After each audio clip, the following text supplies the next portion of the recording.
Okay, welcome to a commentary of me playing against Tirean. So this is a game I recorded a couple of days ago. So this is a really good match. I actually commentated it as I was playing, but for some reason my sound did not record because XSplit hates me for some reason. So I'm sorry that you all miss out on that really good commentary. Hopefully I can make a lightning strike twice and give another good commentary. So this is a really good match. It's really close. Definitely recommend sticking around to the end. Not just because it's a close match, but it's a close match with Pillage. You'll actually see some pretty awesome stuff happening. I don't want to give away too much. It's a really good game. Both of us played really well, I think. And I think it'll be a lot of fun. So let's get started. I'm playing a pretty weird build. I'm just trying to prove basically that I think Valves have a little too many stats, especially with the slight armor break reductions that they implemented. But it's really strong, I think, this build. But, you know, the enemy team's build is quite strong as well. I really like the strong arms. Mainly I was using this build just to test out strong arms. I wanted to put 3 of them in to maximize the chance that I'd do something good with them, to maximize the chance that I'd get a nice Battering Ram that actually knocked off a bit of armor or got some good positioning advantage or something like that. And I've got to say, Battering Ram is an awesome ability. It's really cool. Knocking them 4 squares, really good against enemy shield bangers, knocking them through their own team so they get stuck, and knocking your own units through their front line to get to their back line. It's all really good and really strong. So here, basically, I just want to move in and start breaking armor. You'll see my mouse pointer moving around a lot. That's because I was giving commentary and like trying to point stuff out and talk people through things.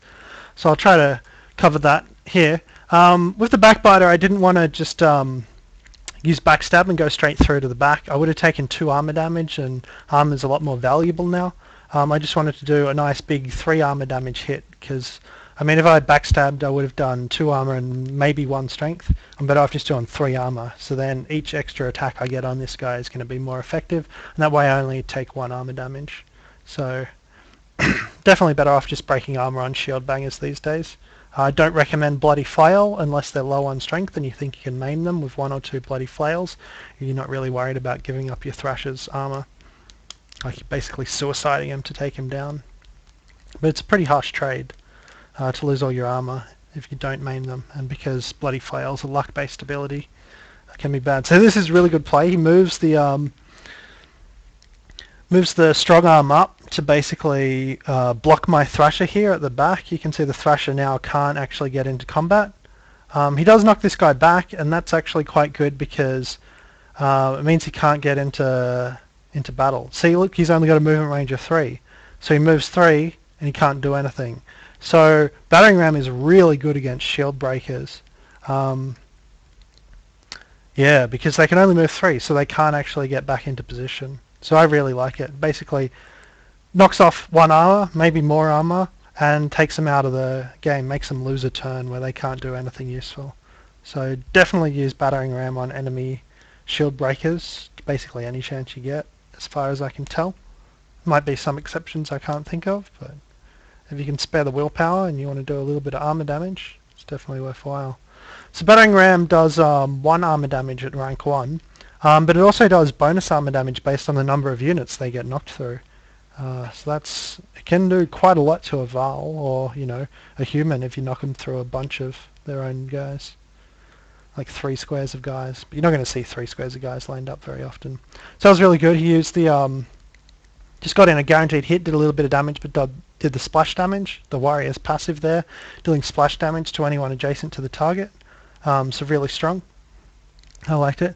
So here I need to move my backbiter out of the way. I'm going to go in and break armor most likely. I don't want to backstab through because I don't want to take too much armor damage. I really value my armor at this with the new stats. Armor's even more valuable than it was before because there's a lot less ways to break it. So you don't want to give up armor willy-nilly unless you're really getting a good trade-off. So I just moved him up and broke armor. I'm also at left room for the thrasher, so now he can get in and attack the strong arm or this Warhawk over here. So here what I'm saying is basically, if you can move around a unit, you should probably move. My build is weird, it doesn't have any archers, so I'm not protecting any of my own units. So what I need to do is basically spread out my wings and just go around until I can get around to their soft squishy units. Each time I move, I'm getting a slight positional advantage. I'm slowly getting to where I need to be in the end game. And if I can move and do just as much damage as if I didn't move, I may as well move. Also, I want to just like clear space so all my guys can move freely. I've got 3 Vol, they get stuck on things really easily. So the more I can spread them out, the better, basically. As for the Axemen, getting them clumped together is good though, because of the passive bonus. So I knocked the Thrasher back, did 2 armor damage because he went through one of his own units. Kind of like blocked him from getting back into the fight until this Thrasher moves out of the way. So that could be really good, or it could just be okay. I mean, my strong arm only has 2 armor break, so it dealt 2 armor break. It cost a willpower, but it might screw him over in terms of positioning, and it means that he can only come in and attack these 2 units. He couldn't like sneak through and attack something else if one of them becomes a priority target for him for some reason. Archer comes in, does a massive armor break on the strong arm. I think archers with armor break and willpower are actually really good to use against shield breakers. The shield breakers, I've been saying it a lot, that's strong arms and provokers at the moment, and I believe also the war leader once he comes out. Here I'm using Bloody Flail and a Warhawk. I want to knock off armor and strength, so that's perfect. But yeah, breaking shield, so strong arm and provokers with archers means that you're getting break and you're not taking any break yourself. So it is best to knock off their armor from range if you can. So if you've got a nice defensive front line, knocking off armor with those range units is a really good idea, I think. Because yeah, cancels out their passive perfectly. So archers, I feel like archers at the moment are kind of like a not a hard counter, but a soft counter to shield breakers. They've both got the same movement range, so archers can permanently kite them around, stand at max range, shoot them, and then move after they try to move in to attack you. So an archer versus a shield breaker, the archer will win every time, one-on-one. So kind of hard counted, but they kind of work well together as well. So I think archers are really good against shield breakers at the moment. So you can see my Backbiter here trying to get through, get some good positioning so he can start to mess with these units. He is getting low on armor now though, so low armor and lowish strength. He's not doing too great. But he is in a position where he can attack this archer next turn. So walked back, kind of got some defensive positioning. You can see this line of guys. It's basically impenetrable once he blocks it up with this provoker. And that means my Backbiter won't be able to get through and do anything. But here's the move of the game. I walk up, battering ram my own guy through the provoker to the archer, and look at the initiative order. Look down here. Backbiter is the very next turn. Warhawk is down here. Cannot move to do anything about it. So 1-2 combo punches him through and he can attack this archer on his next turn. So because I've kind of 1-2 comboed, did something that the enemy needs to respond to straight away, and then had the thing that I'm going to do trigger before he can possibly react to it, that's how you play this game. Like 1-2 combo, that's one of the best examples of it I've seen. My old 1-2 combo was run up, do like a 7 or 6 armor break, and then run in with a Warhawk or a Backbiter and do a nice big strength attack. But this is a really good combo for taking out archers. Move your Backbiter in, wait until it's about to be their turn, then run a strong arm in and punt them through the front line to the back line, take out those archers. It did cost me 2 armor to do that, and I was saying, oh, armor's really, really valuable, but maiming an archer is really strong. But as you're going to see, this maimed archer, she's nasty. She does tons and tons of damage this game, even though she's on 1 strength. So do not underestimate low strength archers. They can really do some work. Between their passives and their actives, they're real strong. So I was saying before how important moving around was. Now I'm like, oh, maybe I should move back in here. But I kind of realized that this way is blocked, like I can't actually get through here. So I'm going to keep circling around. There's nothing I really need to circle around for, but I can beat this Warhawk. This Warhawk's, like, Shield Banger versus Warhawk, even if they get off the first attack, the Shield Banger is going to win. He's taking armor damage each time he attacks me, and then I can break his armor or even hit over the top of his armor right from the get-go and knock his strength down below my armor. Like, these strong arms just beat Warhawks now. They're just better than Warhawks. They're like a hard counter to Warhawks. Basically. One-on-one, anyway. They're really good against Warhawks. It's pretty ridiculous. So here I'm tossing up, you know, should I knock this guy back? I can't. I've got heaps and heaps of strength, not much armor. So I'm just going to punch over the top of this guy's armor. It's going to get him close to maimed, not completely maimed, but one more attack and he's going down, basically. Maybe two. But he'll probably take some armor damage sometime soon. But yeah, this strong arm here can move in and finish him off if I need to. But he's essentially maimed. But keep in mind, oh, so here's the Slag and Burn. So it does 1-1. So this guy's going to be taking some damage if he can't move, so I need to move him up and out of the way. So the Warhawk's maimed at this point. I don't really care about him. So I want to do something useful with this Thrasher, I think. What do I end up doing here? I don't really want to attack the Shield Bangers, the Provoker and the Strong Arm, but you know, I need to. I need to knock their armor off. I need to get them down. 3 armor break, 1 willpower. It's a good trade. Better than bloody flailing him, because then I'd lose all my armor. This way I only lose 1 armor instead of 4.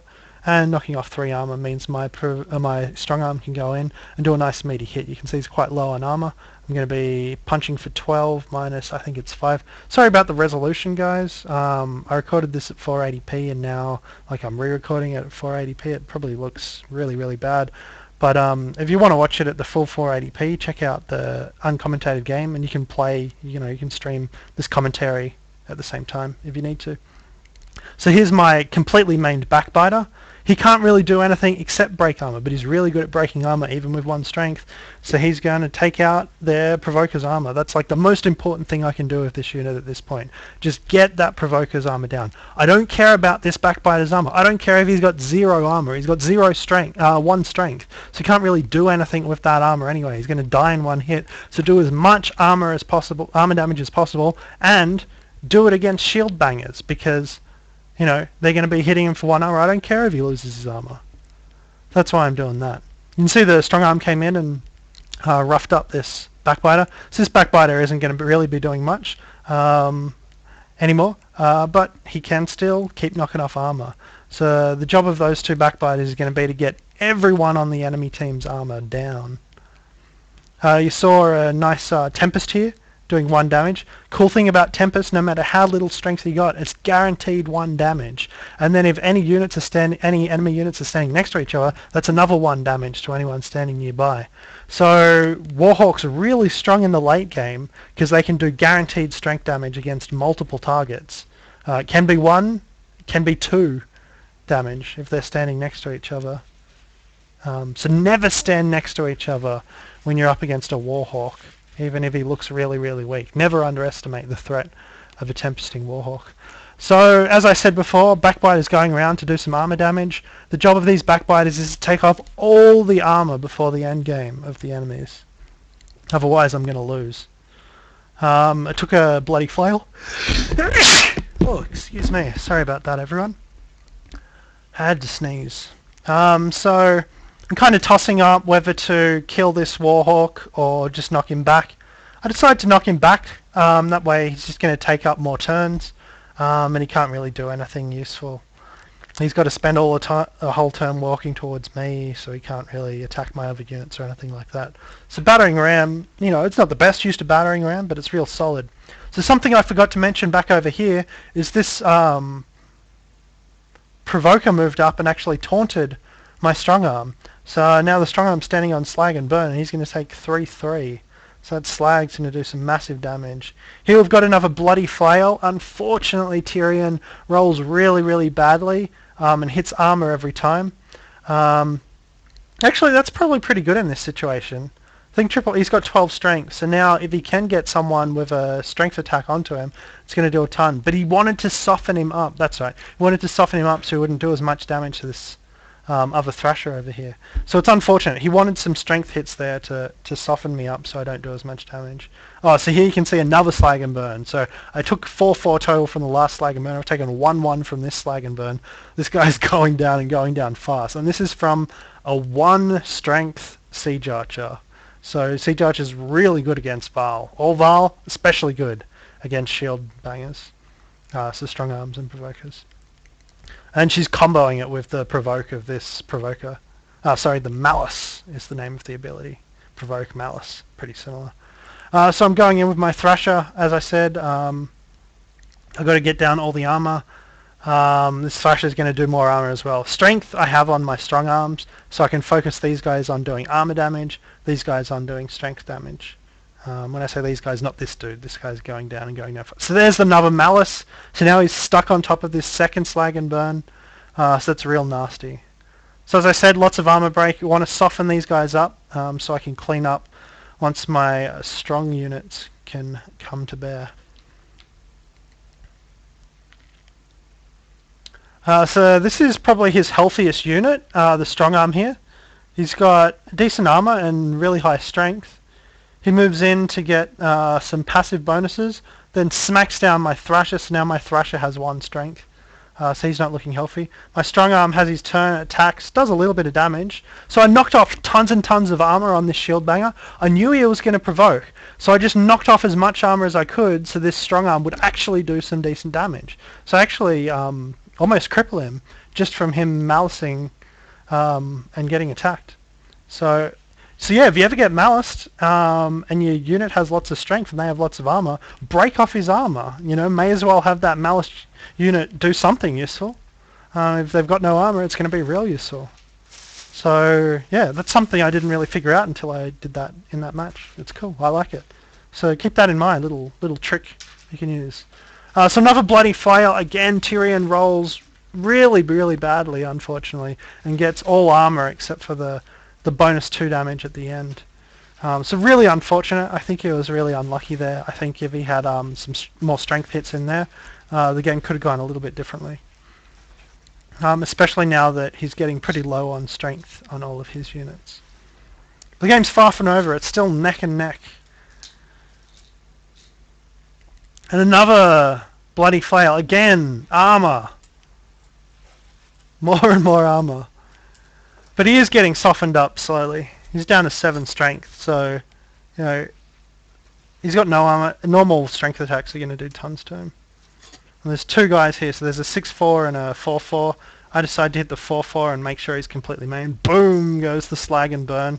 So this Provoker's basically dead. He's going down. Sorry, the Strong Arm's basically dead. He's going down any second. This Archer finishes off my Strong Arm. She gets the passive. So she only had 1 strength, but he was really low on armor, so she gets a bunch of bonus puncture damage. So really good play there. Maximizing her passive. Oh, and also, that's right, this Strong Arm actually blocked in the Archer, so that way the Archer's protected from the strongest. But she's only on 1 strength, so maybe that's not a big deal. So I've decided that my Thrasher's basically useless except his Bloody Flail. I don't need his armor, so I Bloody Flailed this Strong Arm to just soften him up as much as possible, so my Strong Arm can finish him off. Provoker's turn, 2nd strongest unit on the enemy team. Keep in mind this Warhawk hasn't been doing much, and he's actually 4-4 as well. So he still has a 6-4, a 5-4, a 4-4, and a 6-4. So really well distributed stats here. Was that another Malice? No, he knocked off... I didn't quite catch that. Maybe he knocked off armor there. So I decide that this Archer's a pain in my britches. I need to get her down. She's too much of a threat with puncture, but I can't kill her with these 2 units because he's blocked her, he's protector, so I've got to knock off armor before I can kill her. So yeah, really good play using that Strong Arm to defend the Archer there. I really like it. An unlucky miss there. I think it was like an 80% chance to hit or something like that. Would have only done 1 damage, so he probably would have been better off attacking armor, but maybe he doesn't have any armor break and any willpower. So that's probably it. Unlucky. Definitely unlucky. I'm not sure what this... he's going to Battering Ram the Provoker out of the way. No? Yeah. Oh no, that's right, I can't because it's the edge of the screen. So that ruins that plan. So I just decide to knock off some armor. I could attack for 2... Okay, yeah, okay. I attack strength. So I could attack for 2 damage, or I could knock off 2 armor, which would mean I could kill him on the next turn, but if I just knock off the 2 strength, then I can kill him on the next turn anyway. But Warhawk comes in, does a ton of damage, bit of splash damage, kills my Thrasher, so really good play there. I need to kill that Archer. I get a... No, it was guaranteed to kill her, yeah, because I knocked off the armor in the previous turn. And then he's got this Thrasher at the back here that's one of his strongest units. And he goes to town, killing my Backbiter. So that was the last Backbiter I had with any strength, and he goes down. So now it's looking real bad. I'm going, wait a minute, he can kill my last 2 units on his next 2 turns. So that's a serious problem. So I can't worry about maiming anymore. I've got to get some kills. Otherwise, once Pillage kicks in, he's going to have 5 guys. I'm going to have 1 guy. I'm going to die like that. Like it's not even going to be close. You know, this guy's got lots of stats, but if his units are still left alive, I'm going down. So I'm just like, okay, who can I kill? Who can I kill? Who can I kill? How can I kill him? Now these Thrashers are really scary because they can bloody flail me, doing tons of strength damage if he gets lucky. So I need to take down these Thrashers like ASAP. So what I do is I move into body block and also break armor. So if I break his armor, I'm guaranteed to kill him on the next turn.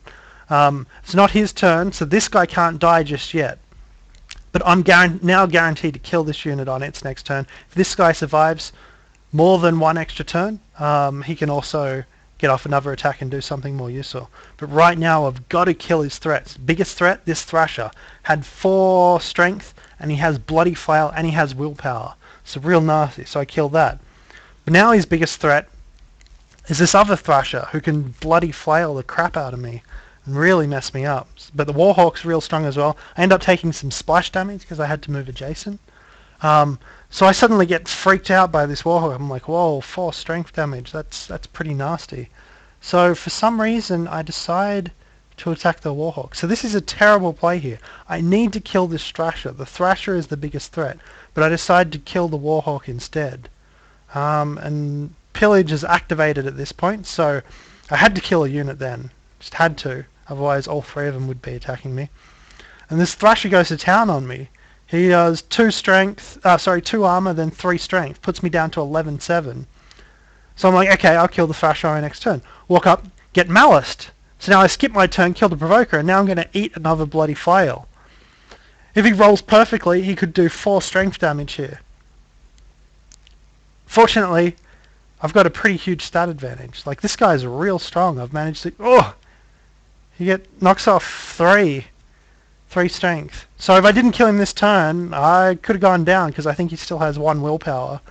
So the game's decided. I come back from a Pillage, but it just goes to show Pillage isn't the be-all and end-all. If you've got enough of a stat advantage, you can still win.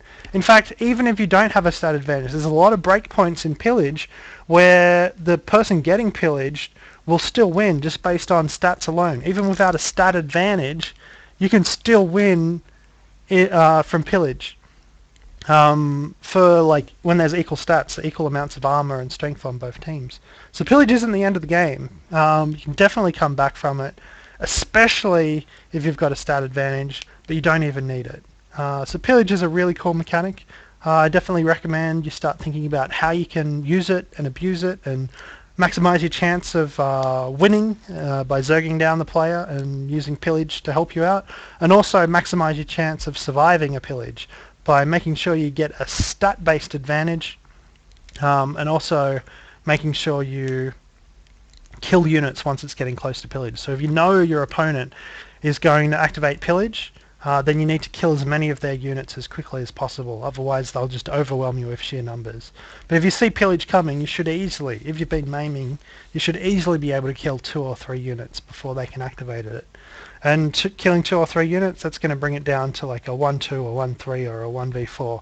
And they're all quite manageable. 1v5 and 1v6 are a bit nasty, but if you ever let yourself get into a 1v4 or a 1v5 or a 1v6 with Pillage, then you're definitely doing something wrong, and in my opinion, you probably deserve to lose. So I hope you enjoyed that commentary. Sorry it wasn't as good as last time, but hopefully there was still some interesting stuff that happened. Hopefully it's a lot more interesting than just sitting there and watching it with no sound. Okay, have a good one. I'm going away for the weekend, so I'll see you all next week when I'll try to record some more games, some more videos, and some more commentaries and rants and stuff like that.